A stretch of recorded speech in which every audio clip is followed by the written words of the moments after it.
Bhutan believes in a United Nations that is representative, responsive, and effective. We seek a multilateralism that delivers results, not just resolutions. That is why Bhutan supports reform of the United Nations, including reform of the Security Council, expanding both permanent and non-permanent membership. A reformed Security Council must include deserving nations such as India and Japan, alongside other capable and leading countries to reflect today's complex realities. As we look toward the UN at 100 in the Security Council, Africa has the legitimate right to have its say in matters of the world, with no less than 2 permanent seats on the Security Council. India has now emerged as a major global player and should have a permanent seat on the Council commensurate with its constructive role in global affairs. Mauritius also supports the G4 and the L69 in their efforts to promote a constructive dialogue on a more representative and equitable composition of the Security Council. Mr. President, this very hall, I argued for a reformed Security Council, a council where currently underrepresented regions would have a stronger voice through permanent seats at the table. The number of permanent members should be increased in the UN Security Council. At least there should be 2 new seats for Asia, 2 for Africa, and 1 for Latin America. I think I'm going to say this every year because it's the only place where I get applause. No single state should have a veto power. And if a member of the Security Council violates the UN Charter, its voting rights should be suspended. I believe that these changes...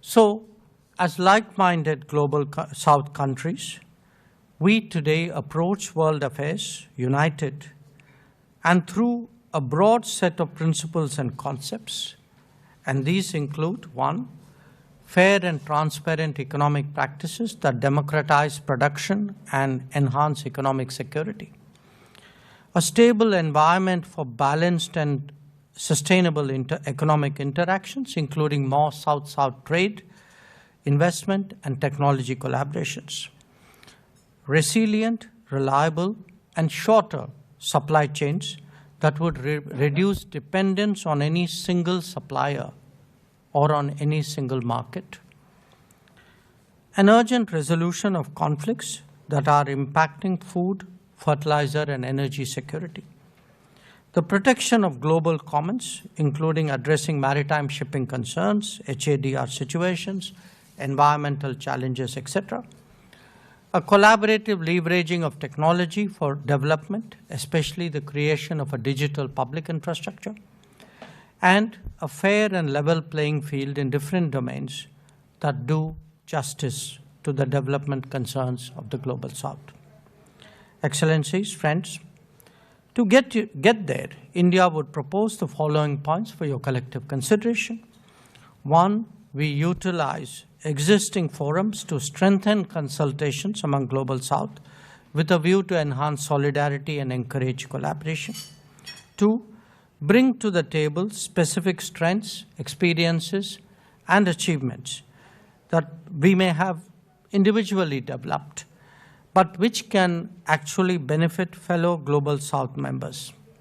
Some good examples of these are vaccine production, digital capabilities, education capacities, agro practices, and SME culture.